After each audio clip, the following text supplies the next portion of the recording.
Biblia inasema Marko 11:23. Marko 11:23. Andiko nasema amini nawaambia, yeyote atakayewaambia mlima huu ng'oka kwa tupo baharini, wala asione shaka moyoni mwake, ila amini kwamba hayo asemayo yametukia, yatakuwa yake. Tunaweza tukaishia huo mstari mmoja. Amen. Amen. Amini na uambie. Nimesema ukishajijua wewe ni nani, namna unavyozungumza inabadilika. Sawa? Watu wa Mungu tunatumia masaa mengi kusema madhaifu, kukiri madhaifu. Tunatumia muda mchache sana kukiri uzima. Sawa? Amen. Yaani kuanzia asubuhi mpaka saa ya ibada, jamaa alikuwa anasema mimi siwezi, mimi sijui, mimi sina. Yaani unavyoniona ni hivi tu, sina lolote. Sawa? Wanafundisha watu wanasema zamani kijijini kwetu kule nimezaliwa palikuwa na baba mmoja aliugua. Kila watu wakienda kumsalimia wanamuuliza umeamkaje leo? Akawa anasema nilishakuwa mgonjwa tayari. Akapewa jina kwa kilugha chetu anaitwa Ndarwae. Kwa Kiswahili nilishakuwa mgonjwa tayari. Sasa hapo anazaliwa vitukuu anaitwa nilishakuwa mgonjwa tayari. Sawa? Tukija kwenye maombi masaa matatu tunasema mimi ni mzima, mimi nimepona, mimi nimebarikiwa. Nje ya maombi masaa, siku ina masaa mangapi? 24. Kutoa matatu 21. Masaa 21 wewe unasema nini? Yaani masaa 21 unatengeneza udhaifu na kitu. Yaani mimi ndo nitakufa maskini, mimi ndo nitakufa maskini. Yaani kwenye ukoo wetu hajawahi kutokea. Yaani niolewe mimi. Wameisha wakuolewa. Yaani siku hiyo si na hizi hata malaika watakuja kupiga vigelegele. Amaanishi kama itakuwa ya kueleweka. Anamaanisha kwamba haiwezekani. Sawa? Anakiri udhaifu. Alafu zamu ya maombi amebadilika. Naachilia mume wangu kwa jina la Yesu, namuita kutoka kulia, namuita kutoka kushoto, njoo mume wangu, njoo. Alafu akitoka anasema wakuolewa sisi. Tuolewe sisi, wameisha waolewaje? Wameisha. Kuna vile ambavyo tunatumia muda mrefu kusema kinyume, tunatumia muda mfupi sana kusema sawa sawa. Jina la Bwana libarikiwe. Amen. Yesu Kristo hapa tuliposoma, ukianza mstari 12, Yesu Kristo alikuwa anatembea njiani, anatembea, akafika sehemu fulani, akakuta kuna mtini. Mtini ni kama mparachichi, wala usipate shida. Sawa? Sasa hivi hatuna mitini huku Tanzania huku. Na sasa hivi kama Yesu angekuwa anapita hapa Mbeya angekutana na maparachichi. Unaelewa maparachichi? Akakutana na mparachichi. Akasema nikachuna angalau tunda moja la parachichi. Alipofika pale, akakuta hamna matunda. Yesu akasema, wewe mparachichi, watu wasile tena matunda yao. Wanafunzi wa Yesu wakamsikia akiwa anasema. Wakaendelea na safari. Kesho yake wakarudia tena ile njia. Ilikuwa ni Bethania. Waliporudia njia, walipofika pale Petro akaona ule mtini umeanza kunyauka kutoka chini unapanda juu. Wakashtuka. Mwalimu, ule mparachichi ulio urahani jana umenyauka. Sawa? Yesu akawajibu tu kirahisi. Mkiamini yote yanawezekana. Yaani angalia kuna watu fulani ukianza kuishi nao.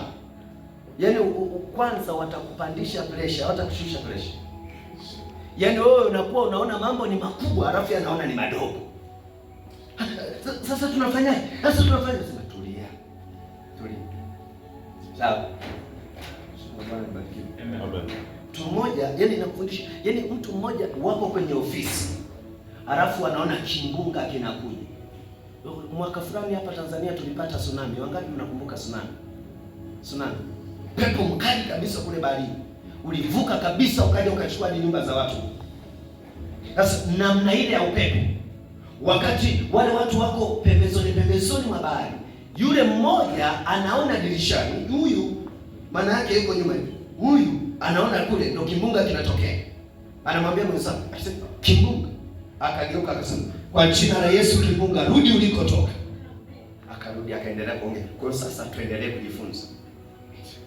Huyu anamwangalia usoni, anaangalia kule. Huyu anamuuliza, unaelewa anachokufundisha? Naelewa. Kimbunga kimerudi. Kimbunga kimerudi. Sasa kilitakiwa kirudi, sisi tumekiambia kirudi. Sawa? Amen. Na kufundisha, kuna watu ambao ukianza kuishi nao wanaojichua ni wakina nani? Ukiambiwa una kansa, yeye hapaniki, yeye achanganyikiwi akiambiwa ana kansa.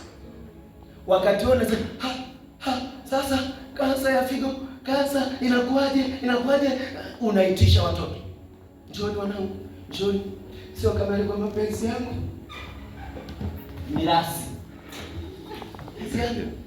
wewe utachukua lile shamba la mnyafu, wewe utachukua lile la Ipinda, sio kama napenda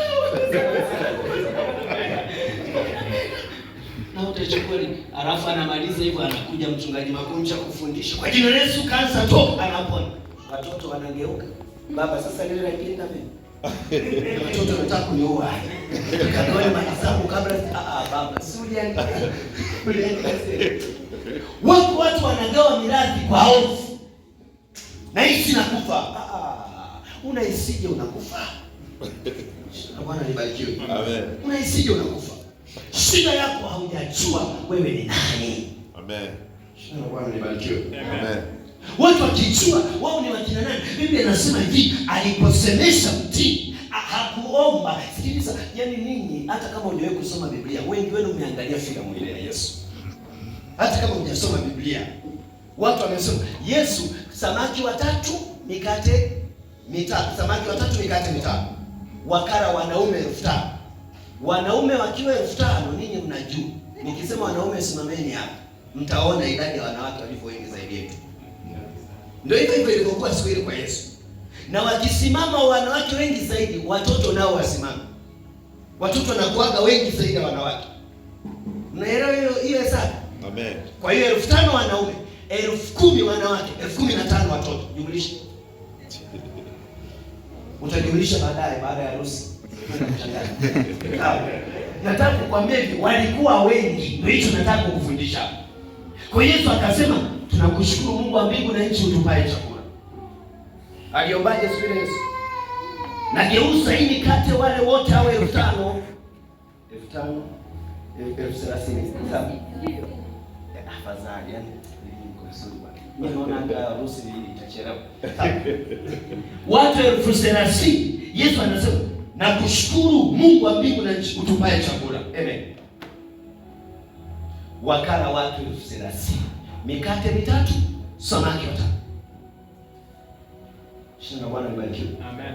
Yesu asifiwe. Amen. Najiuliza siku ile ningekuwa mimi hapa. Najiuliza ningekuwa mimi. Asante Yesu siwepo. Ningeanza Baba katika jina la Yesu. Hivi Petro, mara mwisho tumefunga lini? Yaani kuna watu likiinuka jaribu ndio wanaanza kufikiri kufunga. Usipate shida nao. Sawa? Au utatoka hapo kwa sababu umefunga. Unatoka pale kwa sababu unajua wewe ni nani. Umeelewa? Amen. Alipoutazama mti, akausemesha mti, mti ukanyauka. Sasa anawaambia wanafunzi. Sasa sikilizeni wanafunzi. Mkiwa na imani kama tupu nje ya haradali. Sawa? Yesu asifiwe. Haradali ni kama mikuyu. Huko haradali hamna. Mikuyu wengi wangapi wanafahamu mikuyu? Mikuyu. Kuna mamiti fulani mamikuyu. Mbegu yake ni ndogo tu. Lakini linapopandwa linakuwa ni mti mkubwa. Sawa? Ndivyo mharadali ulivyokuwa. Mbegu yake ilikuwa ndogo sana. Lakini inapopandwa inakuwa kubwa. Sawa? Ni mti kubwa. Sasa Yesu akasema, mkiwa na imani kama punje ya haradali. Kama ile mbegu, sio kama mche wenyewe wa haradali, kama mbegu. Maana imani kidogo inatosha kukuvusha kwenye jaribu hilo nalo. Sio paka ujikusanyie imani kubwa. Shida ni kwamba hujatumia ulicho nacho. Kila ukirudi unaona haitoshi, niongezee tena imani. Siku wale wanafunzi wa Yesu walisema hivi. Yesu sio kumbuka hivi. Yesu aliwaambia ni kwa sababu ya pungufu ya imani. Tuongezee imani. Yesu akawajibu, mngekuwa na imani kama punje, mngekuwa nayo. Yaani sio ajenda ya kuongezewa, hicho mlicho nacho. Shida ya kwamba nini? Hamna kabisa. Na wao walijua wanacho. Sio walikuwa wanaomba kuongezewa. anaomba kuongezewa, si anajua anacho. Amen. Wao walijua wana imani, kumbe walikuwa hawana kabisa. Yesu anasema mkiwa na imani kidogo, mnaweza mkakaa mkausemesha huu mlima ukasema toka hapa, nenda kanitose baharini. Sasa mlima ni jaribu unalopitia. Sawa? Kisukari ni mlima. Jina la Bwana libarikiwe. Kansa ni mlima. Ugonjwa wote uliosimama, ukienda hospitali daktari anasema upone, huo ni mlima. Sasa Biblia inasema ukibahatika ukapata imani kidogo, unaweza ukausemesha ile kansa. Sasa asemi hivi, mngekuwa na imani kidogo, mngemuomba Mungu kwa jina langu, alafu angehamisha umri. Mnakumbuka tulivyosoma? Amesema hivi, mngekuwa na imani kiasi cha punje la ndani, mlikuwa una uwezo wa kuambia, kuusemesha. Kwa kama kuusemesha, maana yake mlima unaweza ukasikia. Amen. Amen. Maana yake kansa inaweza ikasikia. Kisukari kinaweza kikasikia. Sasa, amen. Kwa nini kisisikie? Mbona kilipopewa jina kilipokea jina la kisukari? Kilikwambia utaitwa kansa wewe ya kansa yako. Mbona kilipokea jina na kimesimama hapo kwa sababu kinatambulika hivi? Kwa kama ndivyo watu wa Mungu, magonjwa ambayo watu wanapitia na yanawaua wengi, yale magonjwa yanaweza akasemeshwa na yakalisikia jina la Yesu. Yanaweza akasikia. Yesu asifiwe. Amen. Shida hatupati kwa sababu tunaomba vibaya. Anaumwa kisukari, yuko bize kwenye maombi. Yesu Kristo, na achilia uponyaji wa kisukari, achilia malaika zako. Biblia inasema mkiwa na imani kama punje ya haradali, mtauambia huu mlima.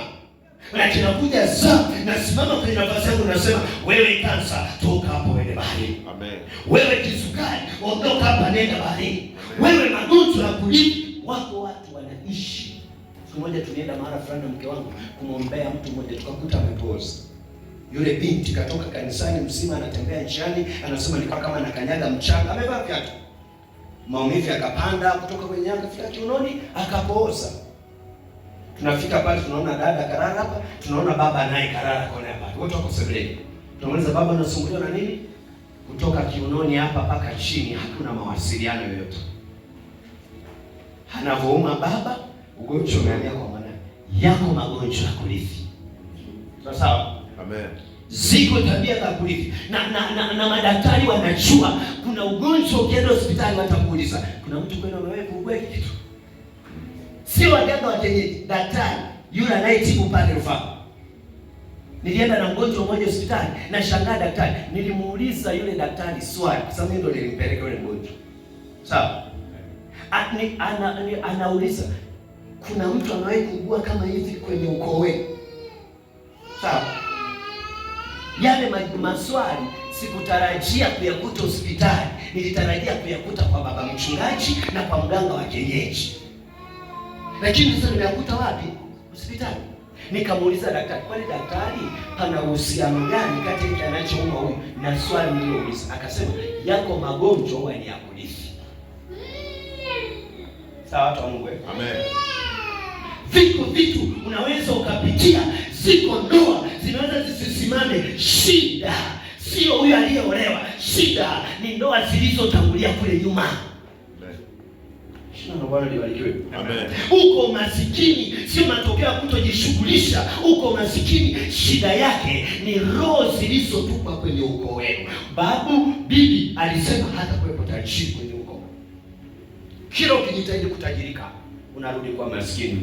Yaani mtaji milioni 100 inapotea ghafla. Tunakutana tunashauri watu wa Mungu. Nafanya biashara, mtaji unakuwa ukifika milioni 10, wananitapeli zote. Anaanza tena zero. Kifika milioni 10, wanatapeli zote. Kuna kitu kinasimama ambacho kinafuatilia. Tuna uwezo wa kukisemesha hicho kitu kwa jina la Yesu. Jina la Bwana libarikiwe. Tuna uwezo wa kusimama tukazungumza na ajali, tukasema ninaanza safari naelekea Dar es Salaam, ninaondoa ajali katika barabara, hazitatokea, naenda salama narudi salama kwa jina la Yesu. Na unaenda salama unarudi salama. Wakati mwenzako amefunga siku 3 kavu, anafika Kitonga anatumbukia mtoni bali. Baada ya mfungo wa siku 3. alikuwa anamuomba Mungu, mwingine alizungumza na ajali. Tofauti yetu ni kuzungumza. Baada ya kuelewa, kuna mmoja anaenda kusema na Mungu kuhusu ile tatizo, kuna mmoja anasema na tatizo kuhusu neno la Mungu. Yesu asifiwe. Amen. Yesu asifiwe. Amen. Kama ni umaskini, Biblia inasemaje? Utabarikiwa kuliko mataifa yote. Sawa? Kama ni kuharibu mimba, anasemaje? Hata kwako mwenye kuharibu mimba. Kama ni magonjwa ya kurithi, Biblia inasemaje? Nitakuondolea ugonjwa katikati yako. Sio kwamba nina miaka 70. Anasema hivi, mwanadamu aliyezaliwa na mwanamke siku zake za kuishi ni miaka 70, akiwa na nguvu 80. Umeokoka, unazo nguvu za Roho Mtakatifu. Amen. Lazima uishi 80. Amen. Shina Bwana libarikiwe. Amen. Leo watu wanakufa tu 50, 30. Wanaokufa na miaka 30 leo ndio wanaonekana wameishi sana. 50. Ukienda makaburini angalia vizuri kule, wengi wamekufa na miaka 30. Kuzaliwa mwaka 2004, kufa 2019. Mpaka unajiuliza swali, Mungu wangu, huyu vipi? Halafu wamekufa na nini? Kisukari. Ukienda hospitali, madaktari wako, madaktari hapa mnaelewa. Kisukari ni process. Sawa? Haupati kisukari na miaka 19. Kisukari ni matokeo ya mrundikano wa sukari nyingi mwilini. Maana yake ukila sukari nyingi baada ya muda mrefu. Sawa. Lakini leo 18 na kisukari. Nimeenda huko Chunya siku moja kwenye huduma, nafika pale, binti yuko form 3. Ameenda hospitali, ameambiwa na kisukari, nywele zote zimenyonyoka. Kidato cha 3, mtoto.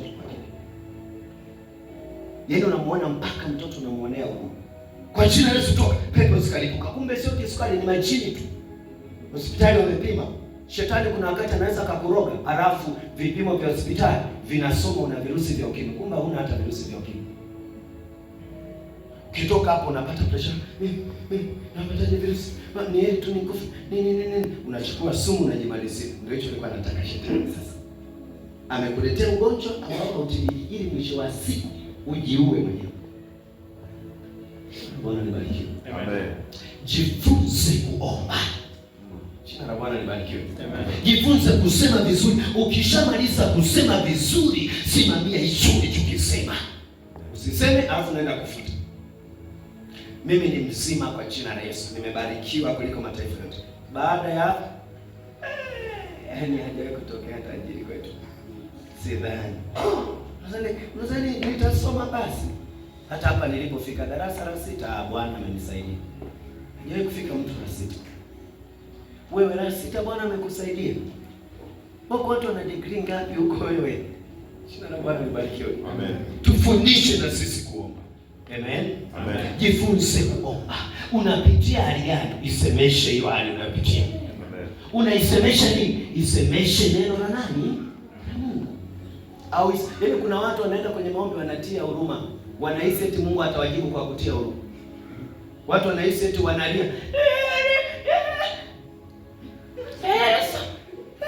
Mungu hakujibu kwa hayo machozi. Utalia wewe mpaka siku moja utatoa damu. Na wengi wanaliaga hivyo, halafu mwishoni wanamwacha na Mungu kabisa.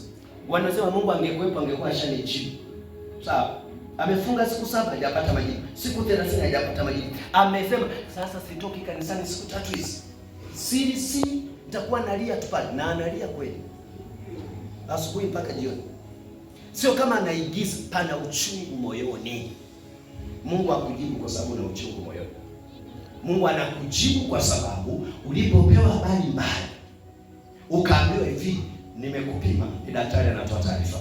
Nimekupima, nimeona una cancer stage 4. Cancer stage 4 maana haitibiki. Hatuwezi kutibu. Daktari anakuambia, "Yoi, zamani unakumbuka tunafanya kazi Coca-Cola sasa hivi. Rafiki yetu yule alienda kupima case. Nikacheki afya. Nikacheki ametoka mzima. Alipofika pale madaktari, lete kitanda. Wewe umefikaje hapo? Umefikaje? Ametoka tu kujikagua mwili wote. Madaktari wamepindua, jamaa kalazwa kwenye kitanda vile wanasukuma hivi. Huko hoi. Yaani mbona pressure moyo wako usukumi damu wewe? Mbona pressure imeshuka sana? Tunaambiwa rafiki yenu kalazwa case. Bwana vipi? Bwana mimi mwenyewe nilikuja tu kucheki hapa, sikujua kama naumwa.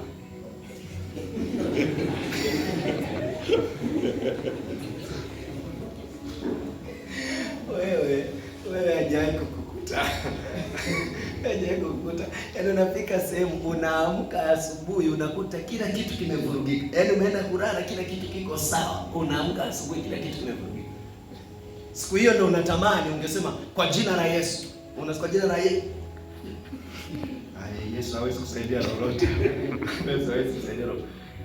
Ninazungumza na hivi na masikio kweli. Ninasema na kinasikia kweli. Kuna vitu tunapaswa kuviishi kabla ya matatizo. Amen.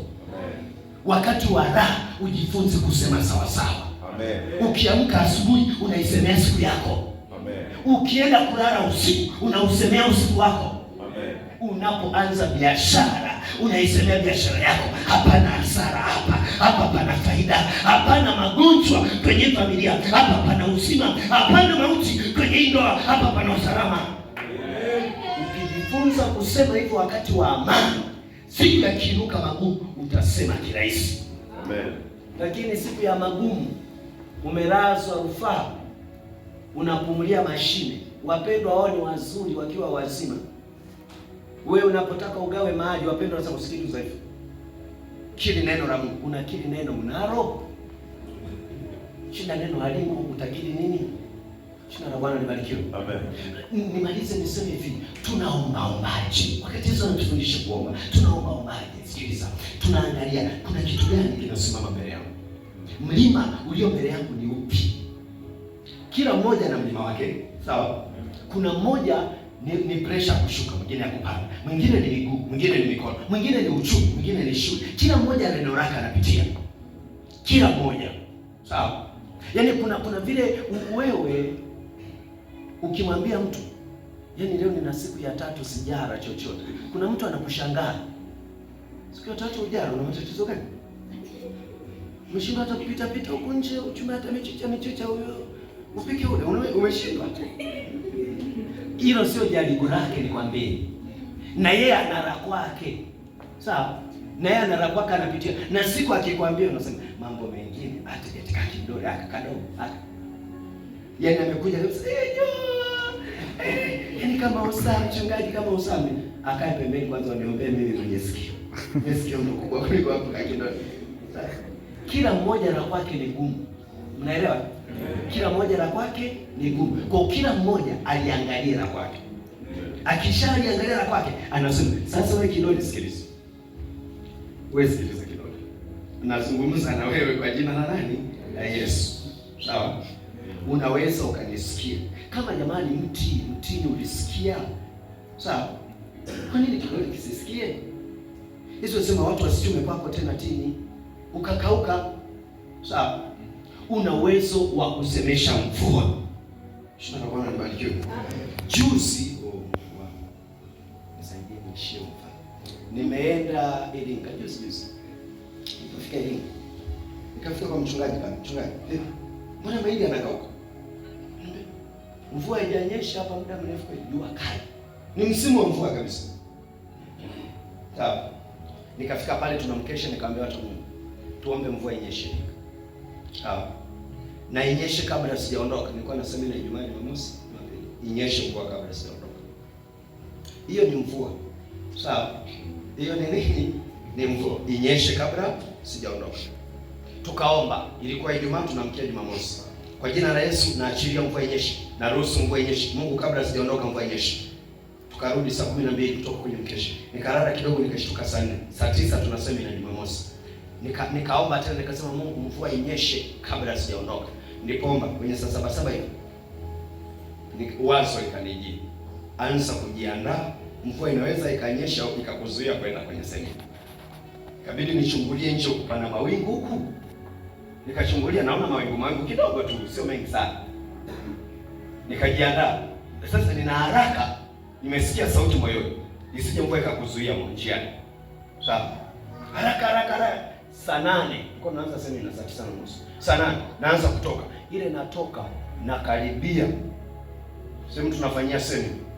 Ilishuka mvua. Sawa? Ilishuka mvua.